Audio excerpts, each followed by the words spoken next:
Hi, this is Dawn at the Lake, also known as Lakeside Quilt Making Arts. Welcome or welcome back.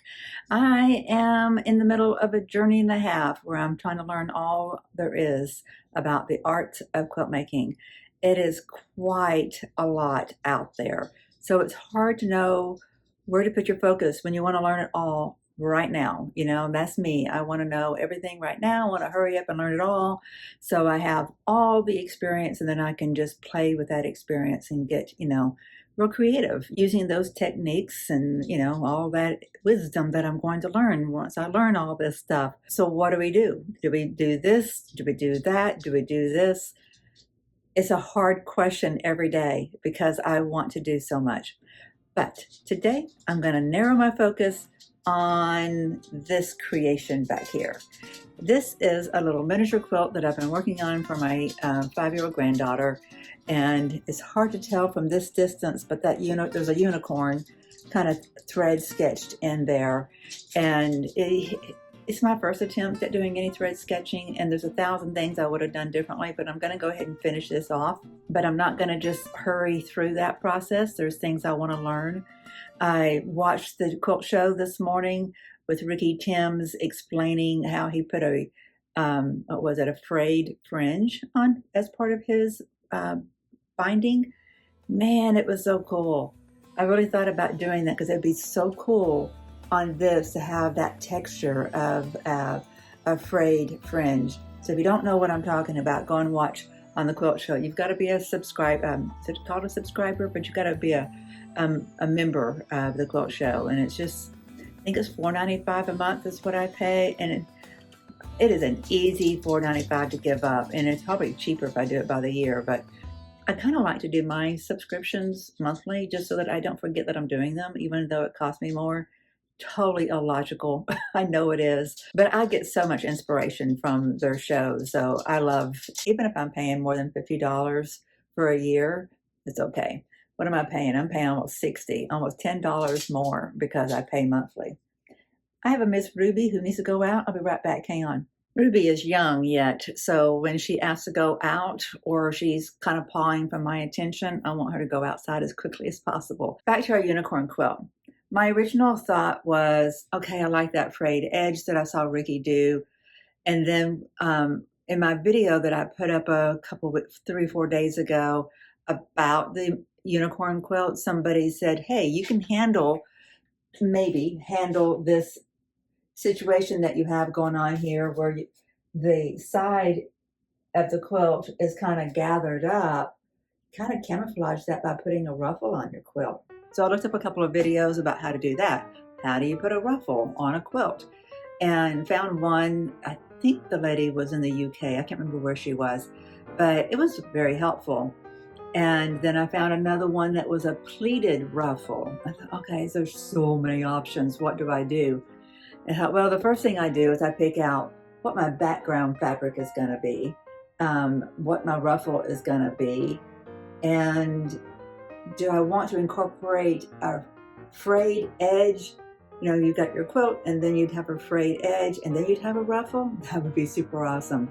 But they also might be a bit of a headache for me right now. Don't know that I'm completely up to that. I think that might be a lesson that would be a little bit too time consuming for what I need to give to this quilt. I really want to finish the quilt. I do want to learn while I'm finishing it, so I do want to stretch my boundaries a little bit, but I also don't want this to turn into a 2-month finishing project, which, in the little bits of time that I have and to apply myself, it could easily turn into that. So what do I need to do?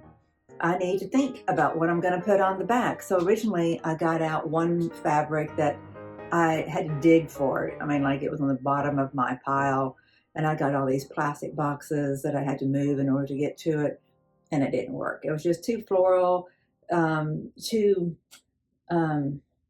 know. The colors weren't too bad with it, but I think it just didn't work. It was too traditional, I think, for how modern this is. And then I spotted this one, and I thought that would be a great back. And these are just fat quarters, and how fortuitous it is that a fat quarter is perfectly sized to be the backing of my quilt. Without having to do any piecing, I instantly have a back to this quilt. I just got to decide which of my fat quarters. Well, this one and this one and this one I had gotten when I was in Charleston, I'm pretty sure, on my trip back from Charleston in February, I believe it was. And they're nice and fun, aren't they? And they kind of go along with the whimsy of this. So I like them a lot. And I'm thinking, okay, which way do I want to do this? Do I want this to be on the back, or do I want this to be the ruffle? So I played around with my position a little bit of the quilt top over the backing, and then I thought, well, if this is the backing and then the concentric circles are my ruffle, how would that look from the back? So I, took some pictures of it that way. I just try to look at different ideas. I haven't done the math yet to even know if one of these is enough material to create a ruffled edge. Probably not a tightly ruffled edge. I need to do the math on that. So I need to sit down first and find out for a quilt this size, which I think is something like a 14 by 17, kind of very generalized. It's not that specific. Maybe 14 and a half or 14 3/4. I can't remember exactly. So how much material would it take to make a ruffle? And I really don't think it needs to be a tight ruffle. And I really wish that I was up to doing the frayed edge technique along with this ruffle, but I'm not, and that's okay. I don't think I'm going to do it. I did look for some yarn, so which is why in one of the pictures you'll see that I had taken this down because my yarn is inside here. I'd taken this down so that I can get inside there, and I just don't have any yarn that I think is right for the right color or the right texture to be able to turn into the frayed edge that I want. And I don't want to, again, delay this by going to the store to get the right thing. So I'm going to not do a frayed edge.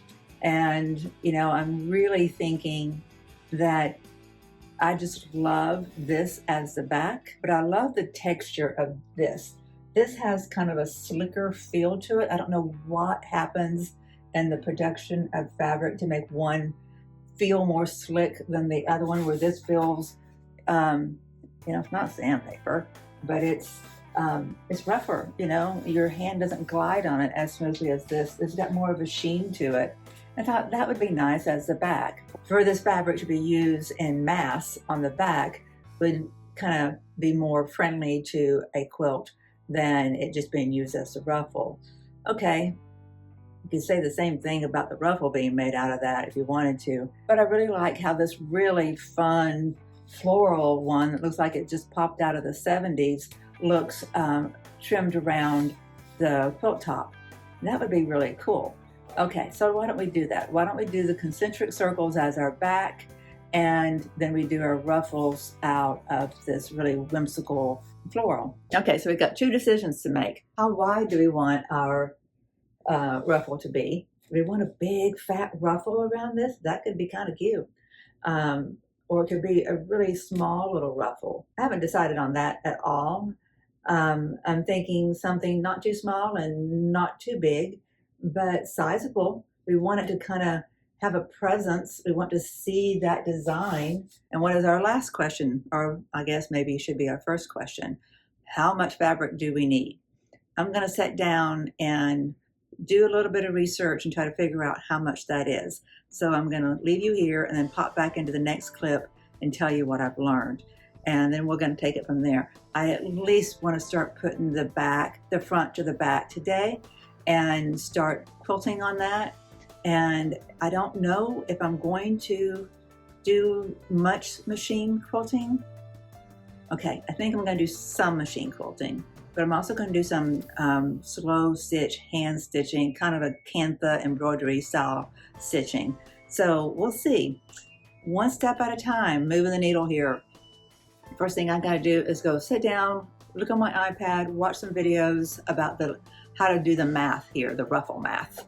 Life is always interesting in the quilting studio. You've got quilt math and you've got ruffle math.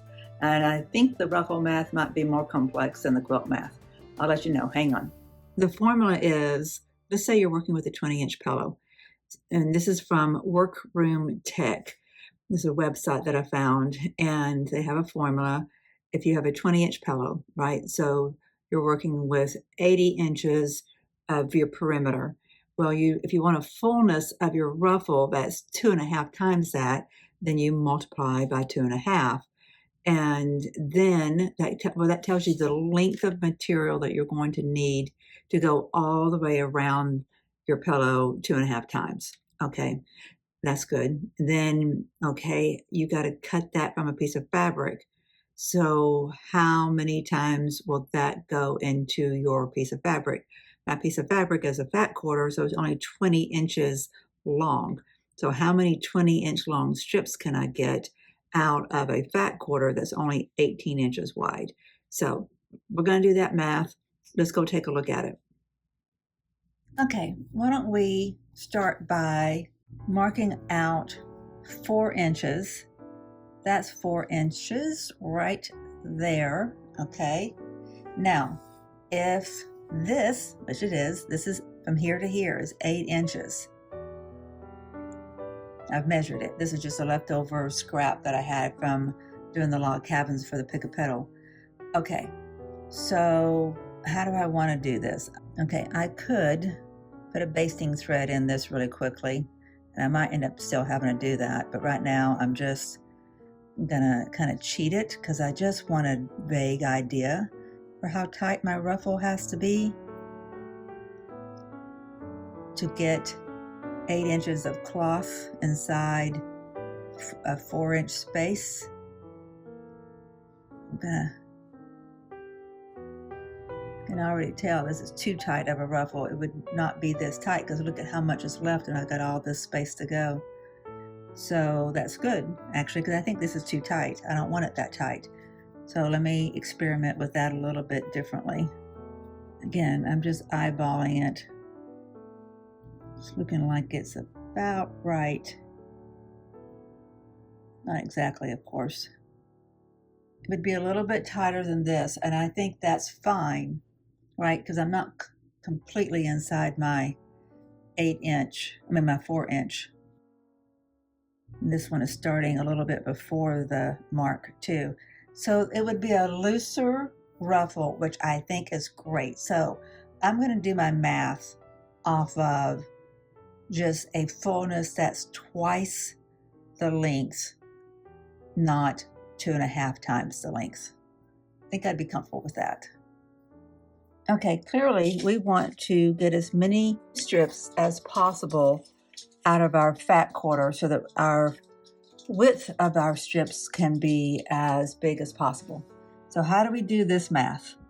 Well, we know that it is, what was it? I think it was 15.5 one direction and 17.5 the other direction.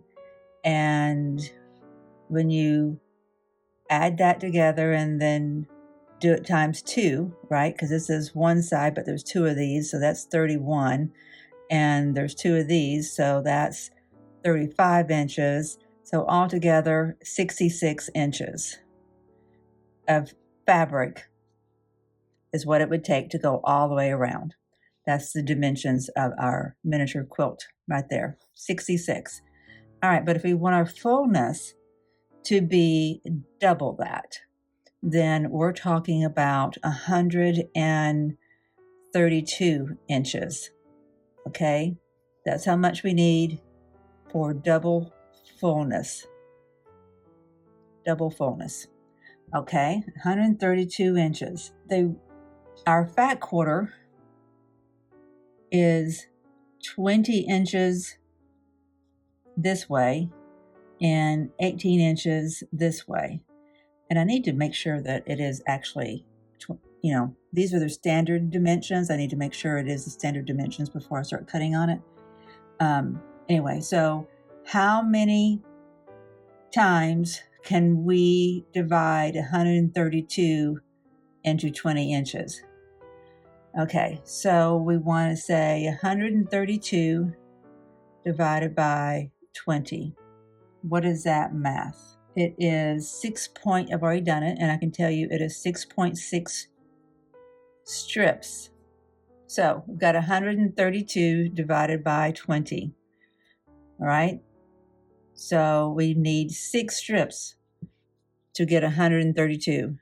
This is 20 inches this direction. 1, 2, 3, 4, 5, and 6, and then a half of one over here.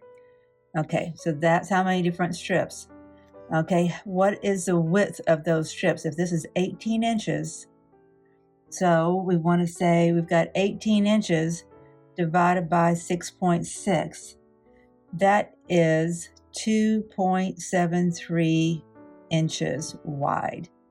That is our raw ruffle. Once we fold it in half, we've got 1.36 inches. And that includes our 1/4 inch seam allowance. Okay? All right, so when we sew it, we'll be taking off 1/4 inch. So basically our ruffle equals 1 1/16, roughly enough, inch. You can barely see that that's a 16th, but that's 1/16 inch finished. All right, so now let's go and take a look at our fabrics. If we take 1 1/16 inch of that moody 1970s floral, do we really get to appreciate the design on that fabric? I don't know that we do. But if we take 1 1/16 inch, a band of the concentric circles, and it's more like bubbles, but the circle fabric, and we take a 1 inch strip of it, I think you can still appreciate the playfulness of that fabric. It's not as elaborate as that floral one. So I'm thinking that might be the way to go. Let's go take a look. So the big question is this our ruffle or is this our ruffle? One or the other goes on the back. And of course, this is still an option. We could switch out and work with those two, which are quite fun. But I think this kind of competes more with this instead of playing with it. So I'm going to remove it from the board altogether. Bye-bye. It's a beautiful fabric though, I think. Okay, so let's put this back up. If we take a 1 inch strip of that, what are we looking at? Is it something that would be nice as a, how do we do this? Would it be nice as a ruffle? Because basically it's just 1 inch, it's 1 1/16. Let's see, is that about an inch? So we'd have that much fabric.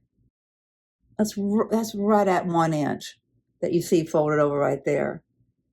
I think it's lovely, but I don't know that that fully utilizes this print. I think this needs to be the back so you see that. I think it makes for a much more interesting back, I think. But let's look at this one. If this one is folded to where you're just looking at an inch of it, what are we talking about then? What does that look like? I think that design would actually accentuate the ruffle because it's more of a loose design and it's got all the round movement to it with the circles. Of course, what we're looking at right there is where it's some muted colors. Let's look at a 1 inch swath that has some of the vibrant pink in it. Yeah, I think that'd be cute. I think that'd be really cute. I'm going to mock that up on the board a little bit, but I'm pretty sure this is the way we're going to go. So to mock it up on the board, you don't see this at all, unfortunately. Of course, we haven't even talked yet about how I'm dealing with this ruffled top. I'm not dealing with it the way I would if this was a prized piece of work, and that's fine. I'm just going to kind of move forward. I am going to try to stretch it out, get it wet and stretch it out with an iron And then when I put it onto a squared up back, I'm sorry, this one, when most likely this, then I'm going to hope that that kind of stabilizes it and squares it up. But if I trim these corners to a curve so that my ruffle goes over it nice and smoothly, I think that's going to also take away from how off square this ruffling is making it. We'll see. Again, this is a miniature quilt for a miniature stuffy unicorn. Okay, so what do we need? We need just an inch of this. Of course, it's not ruffled. I just don't know that I love it. Okay, it looks better looking at it than it does looking at it in the screen, looking at it. So I'm going to get a photo of it. Imagine that being ruffled.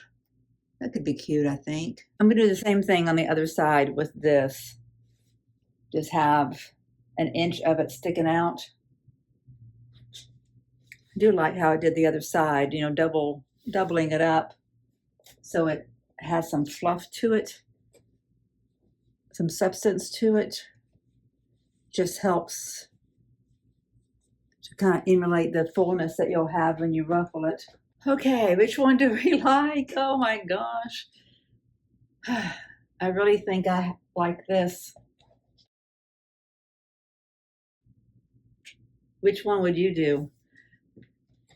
Okay, so if I do that as my ruffle, do I still want this as my back since it's kind of simple? Which simple is nice. It's a nice contrast to this. It's a nice contrast in scale. Colors still work well. If you turn over the edge of it and the back of it looks like that, would that be nice? That could work, but I still, again, I think there's something about it that doesn't work. Okay, I'm going to make the decision because I think an inch width of this ruffle is quite fine. I like that. I like the saturation of these colors versus the contrast of this. That's what I don't like about it. If this had more saturation in it, I think it would be lovely. But I think the thing to do is to use this as my ruffle and this is my back, I guess. All right, so a decision made. Yippee, yippee-yi-yay. Okay, so what's next? I've got to decide on my batting. I don't think I want to do a batting. I think I want this to be really flimsy. I don't want it to have, as small as it is, I just don't think that it needs to have actual batting. It may just need like another fat quarter put in it, so there's another sheet. So there is something there to give it a little bit more depth. So you're not filling the seams that are on the back of the front of the quilt. Does that make sense? So would that be a flannel? Or I do have some flannel that I've got surplus of that I could put in there. But I think that's just as thick as some of my batting. Let me check real quick. I think the flannel might just be too much. See, I've got this that is only gonna probably be used as a little bit of accent with this flannel. I'd use this to make a baby sleep bag whenever my last grandbaby was born.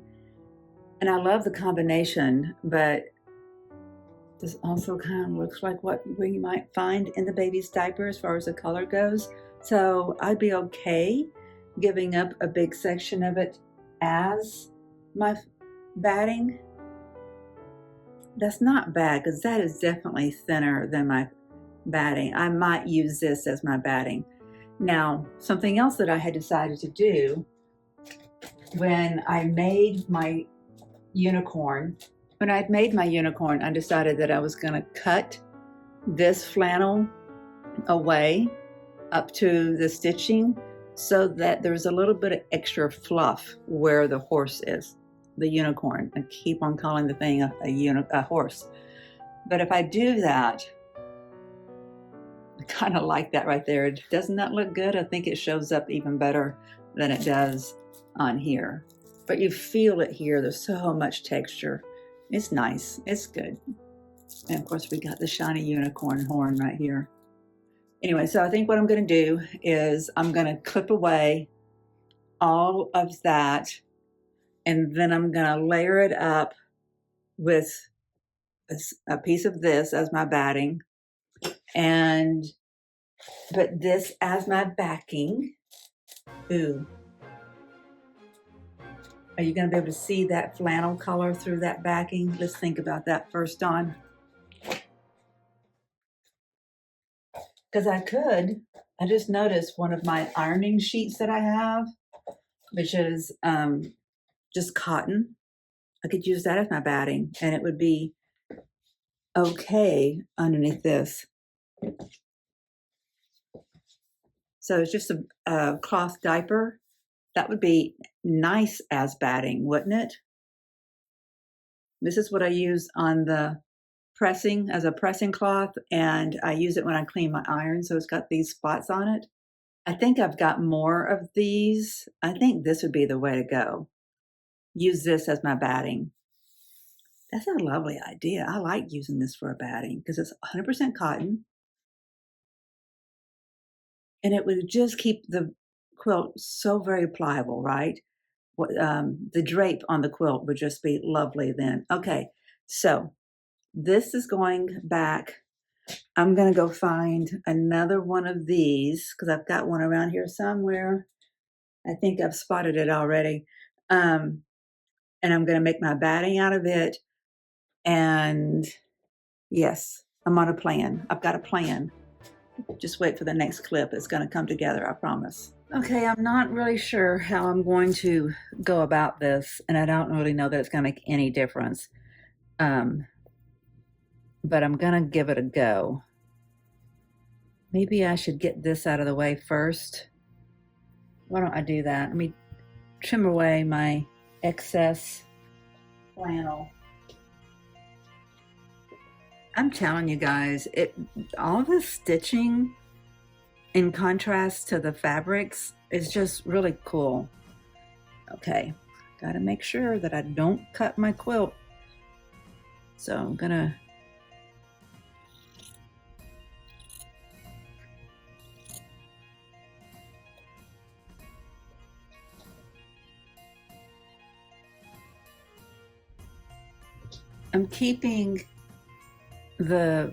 I'm not going inside of here with my trimming because this is the body of the unicorn.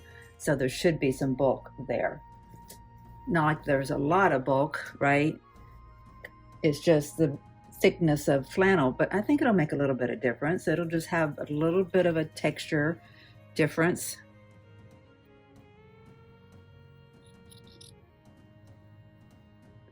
Got my fingers underneath there, but I need to probably have my eyeballs underneath there instead. So my finger is tracing where the point of the scissors going so I don't cut into the quilt from the underside. Hey guys, have you seen, oh, I can't think of the name of her channel right now. And I've just seen her on Instagram. I haven't seen her on YouTube. But it's Melissa Gilbert with, the Little House on the Prairie girl, who, if you're roughly my age, you probably grew up watching that show too. I loved it. I think it came on Saturdays or something, the new shows, and I lived for it. Anyway, she's getting into quilting, and she just bought a Juki sewing machine, and so she did a post on her account where she's showing that she doesn't know anything about how to use the machine, but she's going to do pretty much what I'm doing. She's going to do a watch me learn how to quilt channel. I don't know that she's doing a YouTube channel, but she's doing an account, and it's all about learning how to quilt. And I think that's awesome. Awesome, awesome, awesome. It's just super cool too, because like I said, I grew up watching her, and I think I learned as much about what a family should act like and look like by watching that show, as I did from watching the people in my life, maybe even more so at times. But, you know, it meant a lot to me to watch that show. And now here she is doing the same thing I'm doing. Or I'm doing the same thing she's doing, but hey, I started doing it first, so I can count it.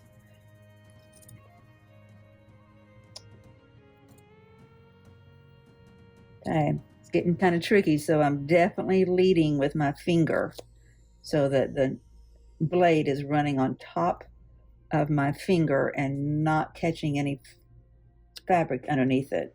Let's just clip.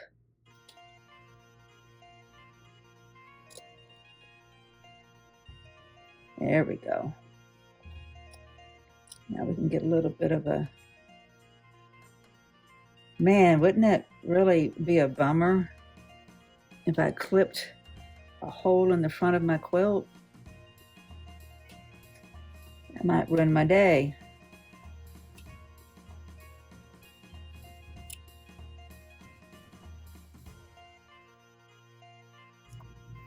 We're getting there. I think I need to cut this a little bit closer. First thing, I just want to get it freed up from the quilt top.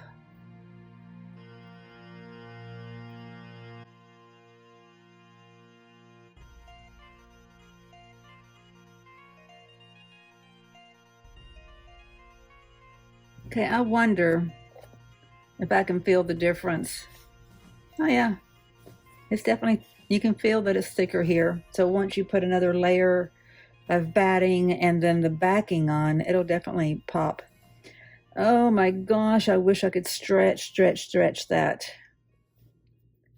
So what it's doing is pulling it this way and it's pulling it in this way a little bit. So I am stretching it manually without any moisture on it. And then I'm going to use some pins to help hold it. Pop it off. Now you can see I put some pins down here just so that whenever I'm pulling it up this direction, it's pulling against something. Let's just see what happens.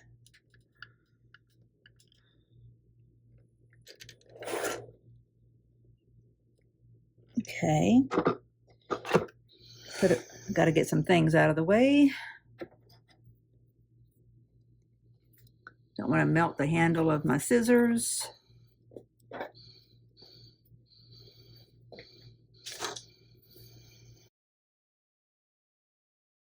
Okay, that's not too bad.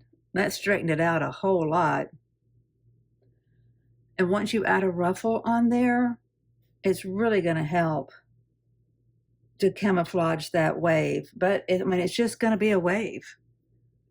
But it's not a piece of wall art. It's never, hardly ever going to be lying flat so you can see the fact that it's wavy. Oh my, that helped a whole lot. I've got steam and applying some tension. Can you see the difference? I'm so excited. I didn't think I could recover from that. And it's not perfect, but man, oh man, it's come a long way. Just a little bit of work. Okay, let's do the other side.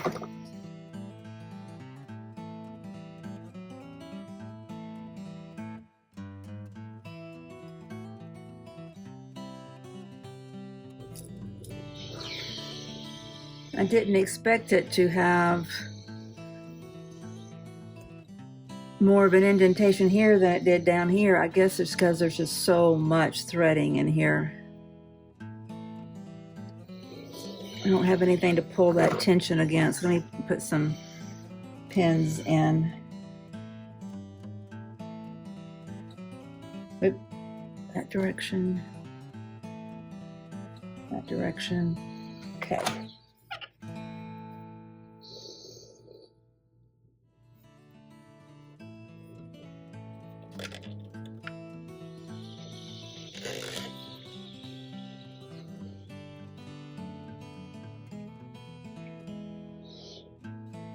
Okay, I feel so much better about that. It still looks pretty wavy and more wavy on the display, camera display, than it does here in person, but that's better than I thought I was gonna get it, so I'm gonna call it good. All right, we're moving on because completion, progress is better than perfection. All my pins are up. All right, so what's next? Move these templates. By the way, for those of you who watched the Pick a Petal video series, I got my templates from Sherry and I'm so excited. I can't wait to show you guys.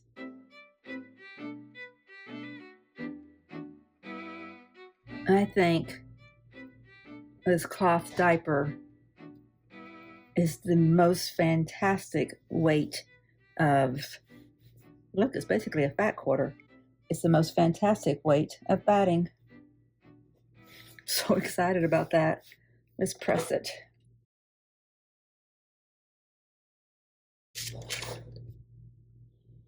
Why don't we press this fully? Why does it feel like there's a ridge there? Oh, because this table has a ridge right there.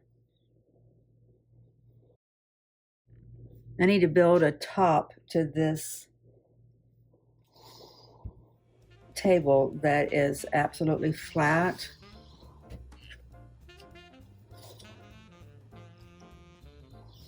I'll add that to my priority list. That's kind of said tongue-in-cheek. I don't see that happening anytime soon. There's a lot of other things on that priority list.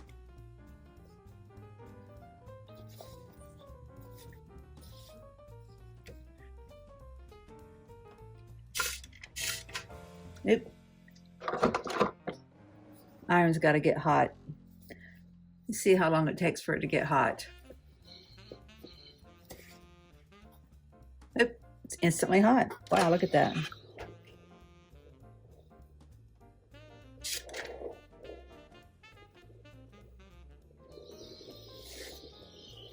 I do like this iron quite a lot. Okay, that's all ironed, pressed.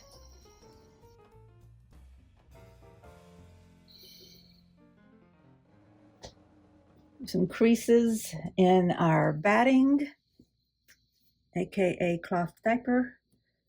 Let's get that out.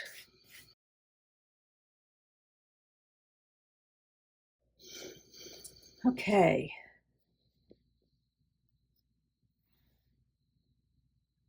I feel like I'm wasting my backing. I'm gonna scoot this whole operation that way a little bit so that I will end up with some extra of the backing fabric that may be usable for something. So let me do that.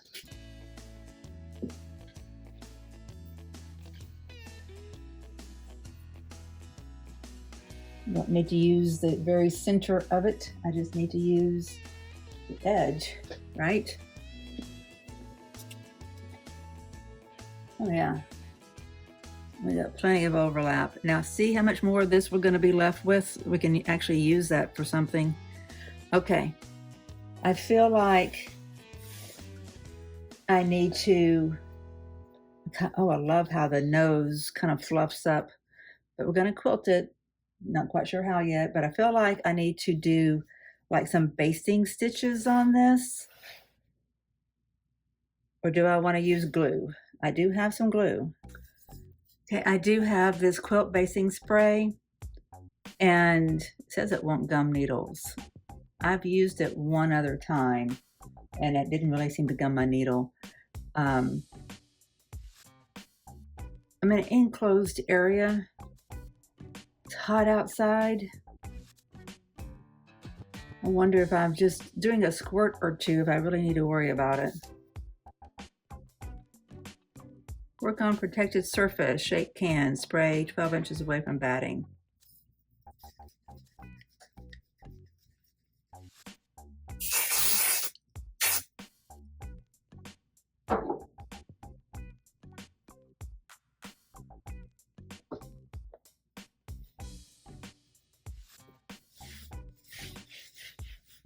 Okay.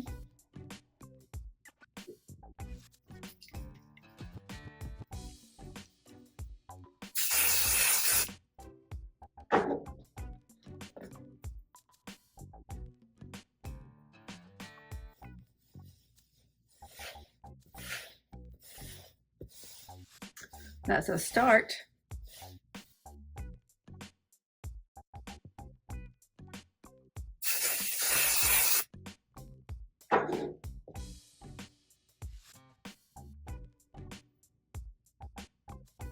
Oh, that's already kind of stuck down there. I'm going to roll it from there.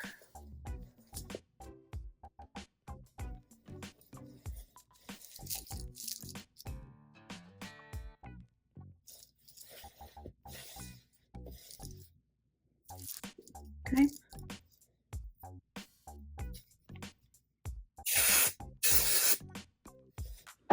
I feel like I'm probably not going to die of cancer today from that little bit that I did, but I don't feel comfortable doing much more than that. I can't even smell the chemical. Okay, this is all fine. I really probably could have gotten more of my backing in there, but my backing covers all of my front, so I'm good. It's good. That could have been better, but this is good. Okay, we've got to start. Now we quilt. What are we gonna do? I really want to do hand Kantha running stitches is really all it is, but like a big stitch using this to go around and outline it. Maybe make 2 or 3 lines of it. I've seen it. It's almost like Morse code, I swear. It's like you get one width or length of your stitches, and then the next row may have a different length, and then the next one have a different length, and you can just kind of stack them up. I think that would look pretty cool. I'm pretty sure. You know what? It's just fabric, thread, and needle. So what if it doesn't look great? And I'm going to leave it up here on this board to play with it. I'm going to pull my stool up here, find the right needle, and see what I think about it. Just outline this. I'm going to find a picture online to show you guys of the Kantha embroidery that I'm talking about. When I saw it, I thought, yep, that just might be what the unicorn quilt needs. So I think if I do that, I need to leave room for the butterfly I was wanting to do. So I need to draw that. I think the butterfly might need to be up here. What else did I want to do? A flower? So maybe I need to do my flower first so that whenever I'm doing my stitching for my outline in this, I don't run over where my flower is. That's a good idea.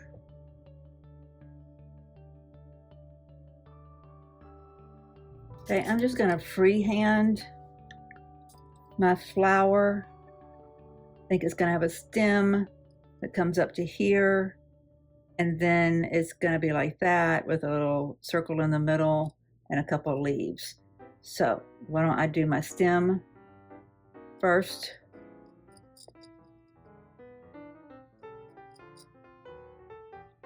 I've got a petal. I want some fat petals. Yep.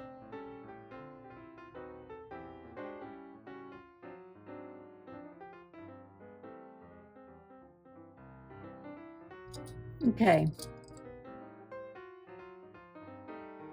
All right. We want a long skinny leaf or a fat short leaf? I think fat and short.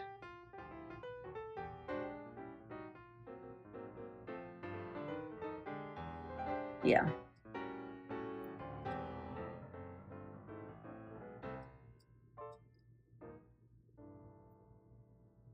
Okay, can you even see what I'm doing? I'll get you a close-up. So I want one there, two at the, come out the same place, or one up. I think I like that, two at the same place. Okay, so there's our flower. So our running stitch that we're going to do an outline in this 8-weight pearl cotton needs to avoid that. Okay, good to know. All right, so where's our butterfly going to go? Since I didn't put a lot of sticky down, I may do some running stitches or some pins on this. Why don't I get some pins out here in a minute too, after I get my butterfly drawn. I almost want to put a butterfly on the horn, like have it just sitting right there.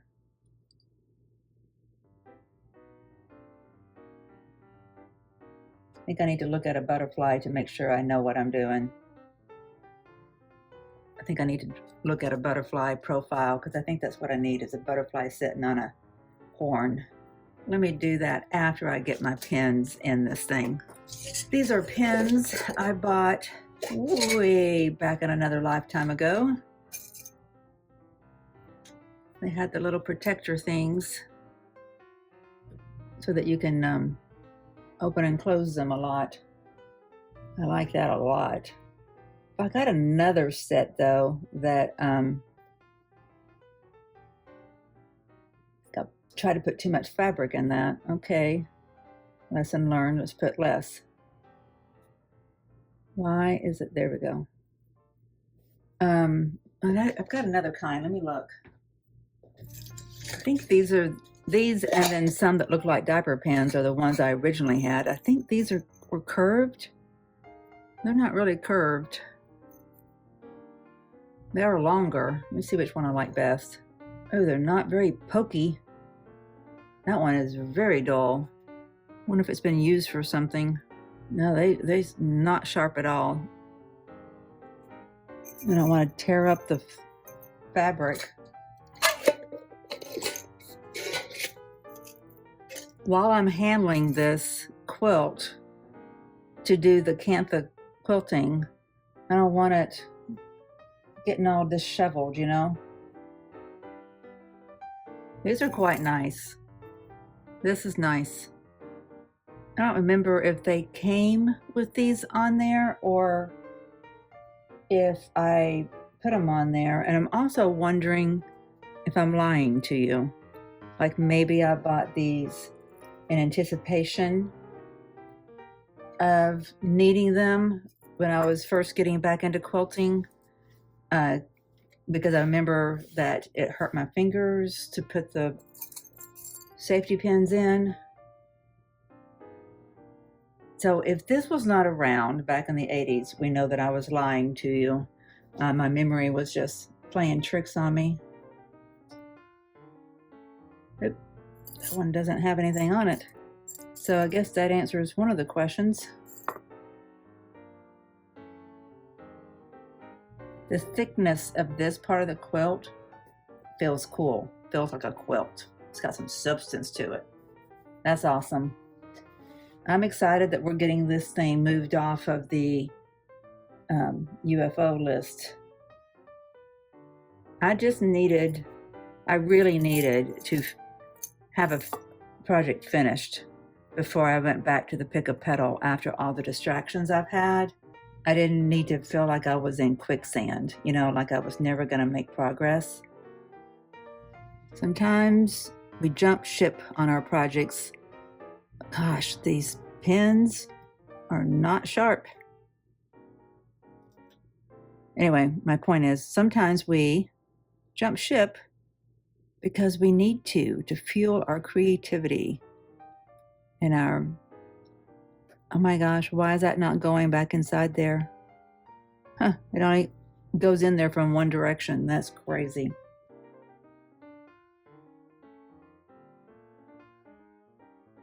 I almost grabbed some glue, some actual Elmer's glue to use as my batting, as my basting material, but I haven't done that yet, and I didn't really want to experiment on this one just because I've put so much work into this and it's so unusual. It's not a typical quilt. I wanted to not ruin it. If I didn't know what I was doing with the glue, felt like I could end up making a mess. I want to think about doing that before I do it the first time. Like maybe make a mug rug or something. A placemat. Feeling pretty good about all these. Could probably put another one in here and another one over here. The basting spray is probably fine actually, but I didn't use a lot. So this is just, and I'm gonna handle it a lot, doing the hand stitching, so I just want to make double sure.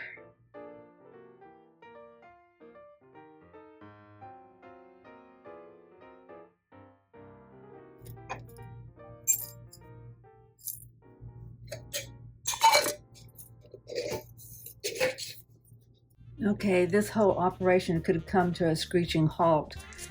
I gotta figure out if I can get an 8-weight pearl cotton inside a chenille number 24. I bought these on purpose. I remember that because I remember thinking that I would need a certain needle for this, but I don't know if that's why I bought these needles. Okay, do I start by pulling under here? Is that how you do it? I hope so. Hope I'm not making a mess. I feel like that's not gonna go in that little eye. Look, it's way too thick. Let's get a sharp point on it and see what happens. It's not gonna go in there, Dawn. Are y'all talking to me? Telling me it will or won't? I probably need some conditioner on it. Where is my conditioner?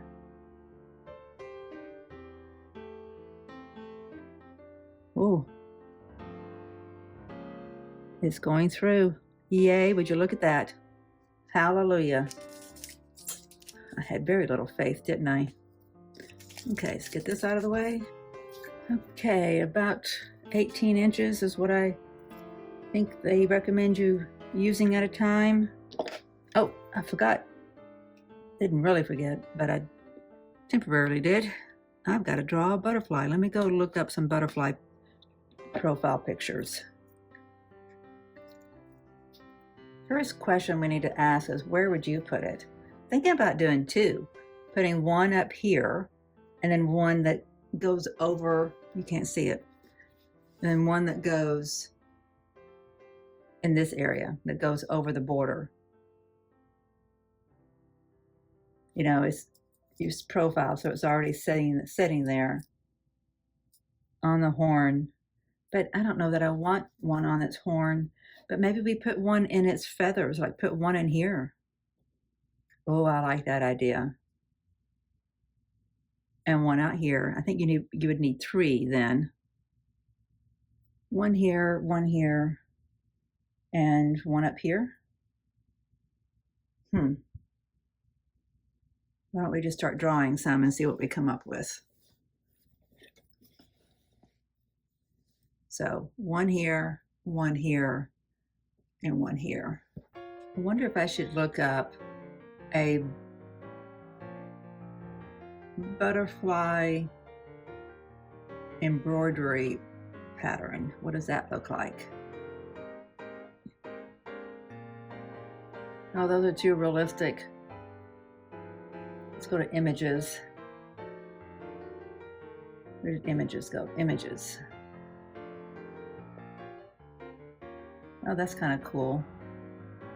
It's got flowers over here and the butterfly over there, butterfly wing. Yeah, these are too realistic. I don't want anything that realistic, that detailed. Okay, let's do this. Butterfly Kantha embroidery pattern. Oh my goodness. Yeah, see, oh, you probably can't see, but I love Kantha. It suits my style. These are still too detailed from what I'm looking for. Can you see that? This is somebody's YouTube channel. That's Kantha work. That's the style that I'm looking for this particular quilt. Yeah. I just wish I could find a butterfly like that, but that is going to be some inspiration for me for whenever I get to doing the embroidery. So it's outlined in the black and filled in with just running stitches. Isn't that beautiful? So let's look at Kantha. So that's somebody's YouTube channel, Fabulous Handwork 353. Yeah, you can see. Aren't those cool? Don't you think that works for this type of quilt?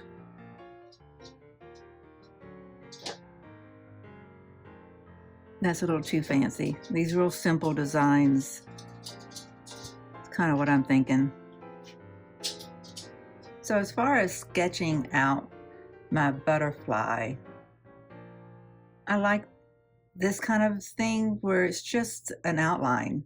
And then if I choose to do some running stitches on the inside later, I can. But I like that kind of a design instead of these that are really heavily filled in. But again, I need a butterfly. Let's see if we can get a butterfly on unicorn horn. Let's see if that exists. Ah, look, on the nose. That would be a cute place to put it. You see that? Butterfly on the nose. Is that where we should put our butterfly?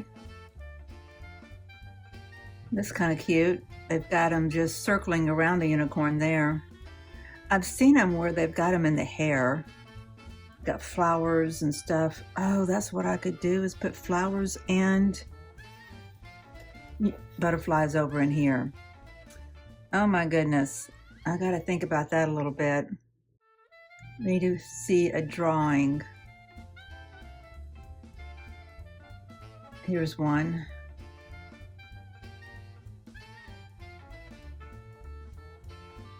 Okay, that's kind of interesting, isn't it? We could do that. We could do a running vine up through here of flowers. This is kind of nice. It's just two butterflies in the hair, in the mane. Nope, that unicorn's got two horns. Is that right? That unicorn's only had one horn. Here you go. Here's a unicorn. It's on Etsy. This is somebody's drawing. It's a watercolor. Nicely done. Okay. Butterfly on unicorn.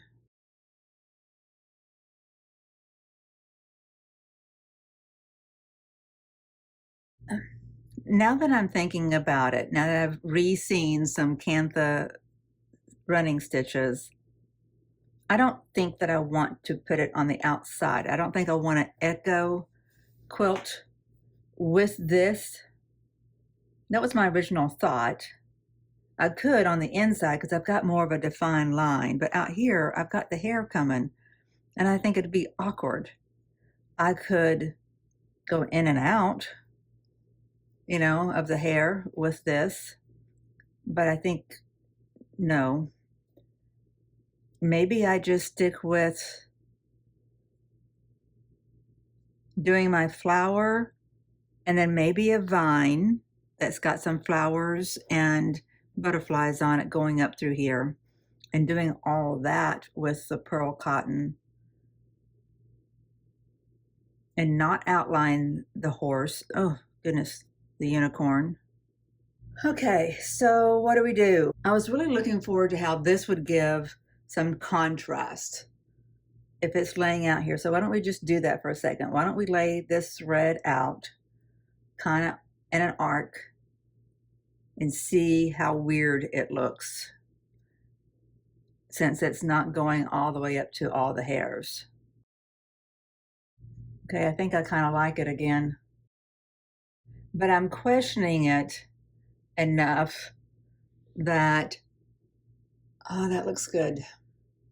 Especially if I did like 2 or 3 lines of the running stitches. I'm pretty sure I've seen some that where they differ their stitch length from one line of it to the next. I've got to see if I can't see some more of that to see if I like it. I do like how that defines it. You can, the unicorn pops off there more, but it's weird to have an outline with the hair coming to it. So I don't think I'm going to do this. I think I missed the boat on that one. I need to figure out how to draw my vine and my flowers and my butterfly. Okay, I need to move this pin because I've decided my butterfly needs to be right here and it's kind of facing the unicorn instead of being up here on the unicorn horn. And what do we want to do? Kind of noticing that this has got a little bit of a wave to it too. Okay, so just gonna draw kind of the feel of a unicorn. Can you see that? Yes. Okay, not unicorn, sorry. All right, we've got the body of a butterfly, the head of a butterfly, the antennae. I want to go over the border a little bit.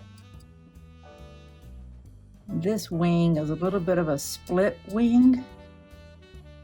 Yeah, it's kind of interesting. I never really noticed many of them that do that, but mine doesn't have to. But I did draw it that way because it comes down here and then goes back up. Okay, I like that. I like the placement of it. I like the size of it. Of course, I'm just doing the profile of one set of wings. If I want to later on come back behind it, once I get this threaded in, I could come back in and do another set of wings behind it, but I don't want to draw that right now and confuse myself. Okay, so that's done. Got a flower down here. I kind of laid out this black thread, how I might draw the vine. But doing it like this, it creates a nice arc for the horse, which is unicorn, which is not bad. I like that just fine. Except I'm covering up some of this thread, some of the mane when I come in here and embroidery some things. Do I want to creep this out here a little bit more? You got to have, this is a vine, so you're going to have leaves on it. And then you're going to have a few flowers and you're going to have a butterfly or two around the vine. Do we like that? I think I do. And I even think I like it in black. But I can tell you what I know right now is that I'm not going to have enough of the colors I need. I don't go back into town, into Huntsville, until, 4 more days? But I can do a lot with these colors. I can do a lot with these colors. I wonder what this is going to look like on the back. That's going to be interesting. I don't care. I'm not going to change my back, and I am going to do this technique. We'll just see what it looks like on the back later. I could use this for my vine. That's no problem. I could put some orange flowers on. That's progress. But I'm going to need more colors. Oh, I do have more colors. Hang on. I have this. That's nice, right? That'll look good. I have pink. I almost forgot about these. They've been sitting over here waiting on me. That feels like it's skinnier than the others. Yes, I can do all kinds of flowers. And I got all these too. Yeah, we got enough colors to do this. Okay, we can move forward again. I don't know what I was thinking about. Totally forgetting. Okay, we can do this in the green. It would pop nicely. Maybe outline it in black. I don't know. I'll figure that out. I think right now I just need to kind of sketch that curve. I like that curve. Like where it's placed. I like its arc.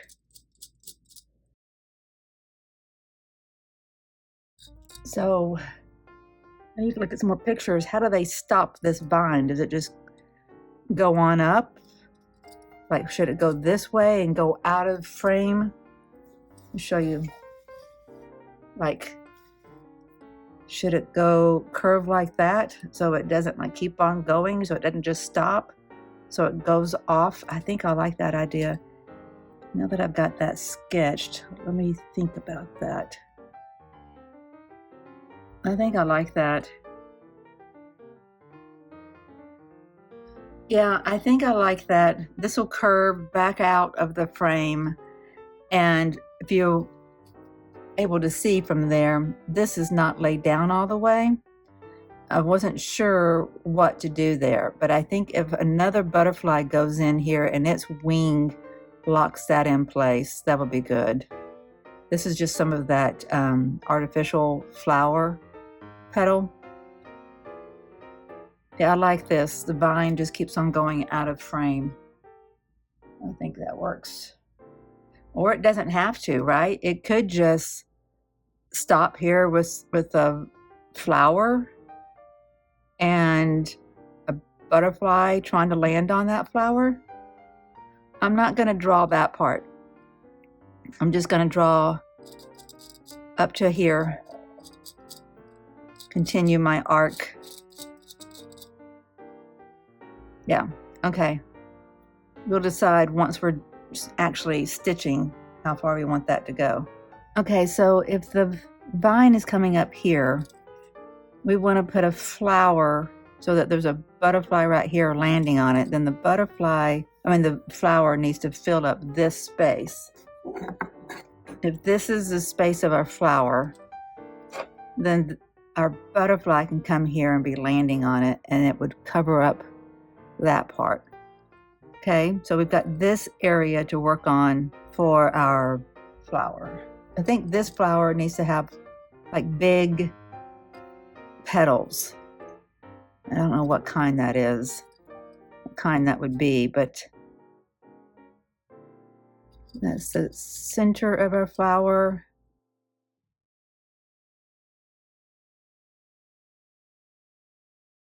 Big, huge flower going in here.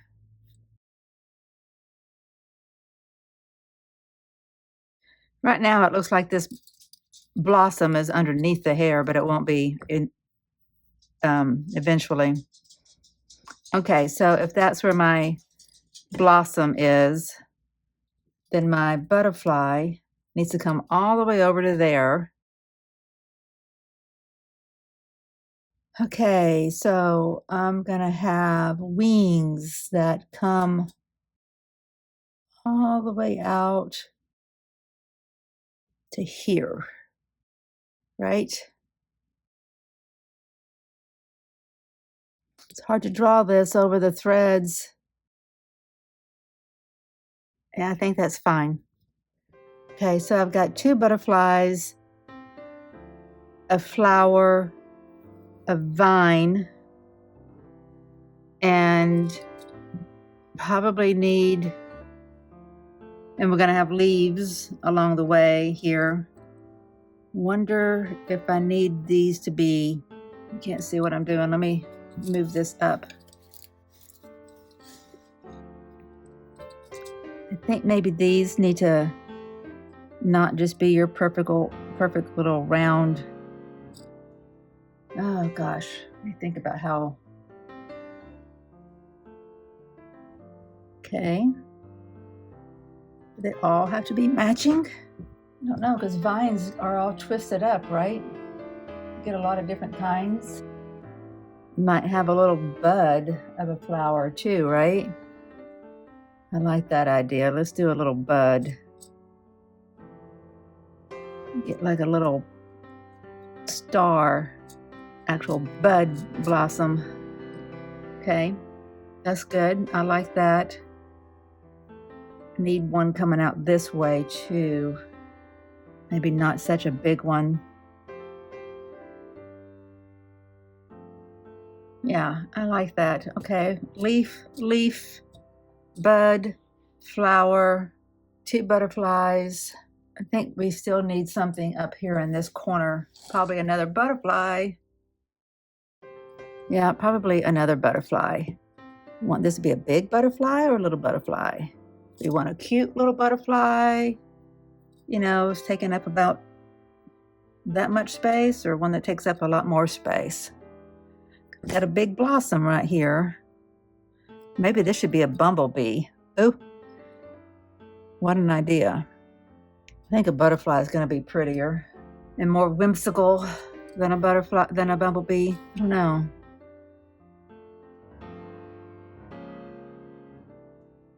There, nice simple butterfly. Okay, everything, all the major areas have something in them. Down here, I can put in as many leaves as I want to once I get everything done. I don't want to draw them just yet. Like my vine could come out this way. I think that might be nice. Instead of my vine just going that way, maybe it spikes out this. Oh, that should. I like it. I'm going to do that. Going to make the vine come off the page, if you will, going this direction. But it has stem that goes this direction. We're going to need another flower here. It needs to look something like that flower, but maybe not as big. It's smaller. Oh dear. Okay, this one is going to be kind of angled more at us, I think. These are not going to be embroidered with a satin stitch. They're just going to be sketches, embroidered sketches. So you can still see through them and see the design underneath it, which is why I feel comfortable going over the mane.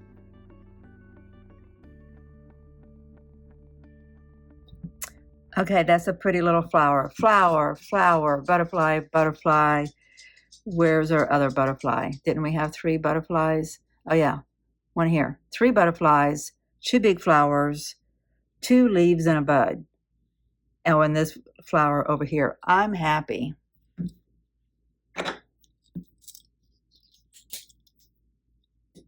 I just want to say thank you to all the fabric designers who come up with the different designs, that they're all not identical.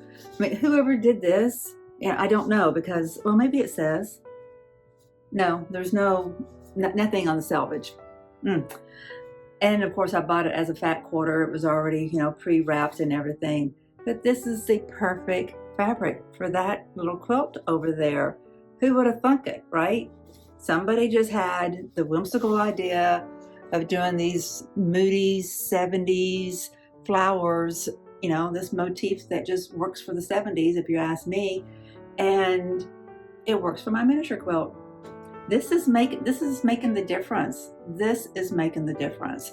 So thank you to all the fabric designers who say, I'm not going to be like everybody else. I'm just going to go and do what works for me and what is just coming out of my heart and my soul. Because sometimes it fits somebody else's heart and soul too. You guys, this has all been very fun today. I feel like I've made progress. I'm enthused and I'm feeling some confidence, and I'm really very excited to move on. But I'm tired, and it's at the end of the day, so I'm going to call it quits for today. call it quits for this video so that we can turn this into a two-parter, if not a three-parter. I just don't want to give you a 6-hour long video, right? Like nobody wants that. You'll watch an hour or so if it's, you know, a video that moves. I get that, but nobody wants a 2-hour one. You don't even start those. Okay, and some of you may be saying, I don't start the 1-hour ones either. Well, I'm sorry. It's hard for me to tell the story of the quilt and do that in 10 minutes or 30 minutes. But I think I'm disrespecting the quilt and disrespecting you if I am not more transparent with the processes, because that's what we're doing here is exploring, exploring, exploring. Well, we don't explore in 10 minutes, do we? Anyway, so that's my disclaimer for my long videos. I hope they work for you. So I'm going to call it quits today. I will sit down in front of the computer and start editing, and maybe I can finish getting it edited tomorrow and get it published for you. We'll see. I am anxious though to start doing the quilting. We're set. We're ready. I am ready to start quilting. So you're going to watch this video, and then while you're watching it, I'm going to be quilting on that thing, and I'll show you how it's going. Thank you for being here. Thank you all for being here and watching these videos and helping me to put a little bit of a recharge into this channel now that I'm back into the studio after all my many distractions. I do have more coming up. I do have my surgery in less than a month, and my son is going to help me with that. He's going to travel with me and then come back here and stay for a little while. So that's going to make it a little bit interesting about how I make videos while he's here. He's super sound sensitive. So I don't know how I'm going to do those videos with him here. I may have to just do a video and pictures and then go somewhere else to cut the audio. We'll see. I don't know. But I'm on a journey, and that's part of my journey. So we'll cover that part too. I'll see you in the next video. You guys take care. Bye-bye.